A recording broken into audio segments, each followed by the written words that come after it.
आज हम बात करने वाले हैं आसमानी बिजली के बारे में, जो आसमान में कैसे बनती है और कैसे गिरती है। अक्सर बारिश के दौरान काले कजरारे बादलों के बीच में हमें प्रकाश की तेज चमक दिखाई देती है। यूं तो बिजली अंधेरे में चमकती हुई बड़ी सुंदर और रोमांचक दिखाई देती है, लेकिन जब यह धरती पर पहुंचती है तब इसके कारण जान माल की हानि भी हो सकती है। बिजली का कड़कना एक प्राकृतिक घटना है, आप यकीन नहीं करोगे। प्रति साल यह बिजली का कहर करीब 1000 लोगों की मौत की जिम्मेदार होती है। बिजली के दौरान तापमान सूर्य की सतह के तापमान से लगभग 4 गुना अधिक हो सकता है। एक आसमान बिजली में इतनी पावर होती है, इससे 3 महीने तक 100 वोल्ट बल्ब जलाया जा सकता है। आकाश से गिरने वाली बिजली लगभग 4 से 5 किलोमीटर लंबी होती है। इसमें 1 करोड़ वोल्ट के साथ 10,000 एमपीएस का करंट होता है।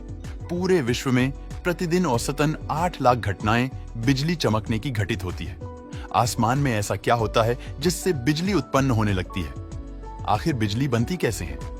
जैसा कि आप जानते होंगे कि बादल पानी के गर्म होके वाष्पीकृत होके ऊपर जाकर ठंडा होने से बनते हैं। ऊपर जाके ये बादल इतने ठंडे हो जाते हैं कि ये छोटे छोटे बर्फ के टुकड़ों में बदल जाते हैं। ये बर्फ के टुकड़े लगातार आपस में टकराते रहते हैं।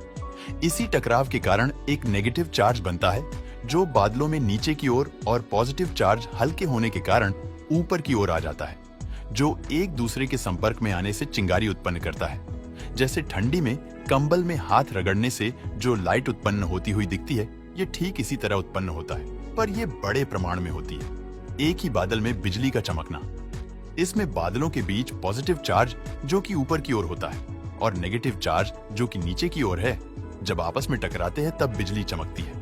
लेकिन इस प्रक्रिया में आवाज नहीं होती है। फिर आता है क्लाउड टू क्लाउड लाइटिंग, यानी 2 बादलों के बीच में बिजली का चमकना।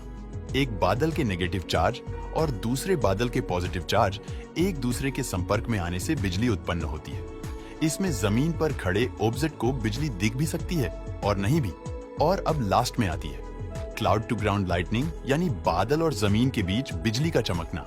इसे साधारण भाषा में बिजली का गिरना भी कहते हैं। इसमें होता यह है कि बादलों के अंदर का नेगेटिव चार्ज जमीन के पॉजिटिव चार्ज की तरफ आकर्षित होकर लाइटनिंग बनाता है। जमीन पर यह अधिकतम छूटे पेड़ या खुले मैदान पर गिरती है।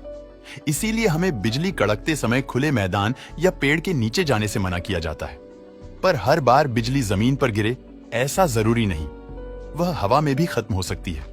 जमीन पर गिरने वाली बिजली बहुत तेजी से आवाज भी करती है। ये आवाज हवा को चीरते हुए आने के कारण होता है।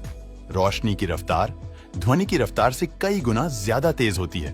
यही कारण है कि हमें बिजली पहले दिखाई दे जाती है और आवाज बाद में सुनाई देती है।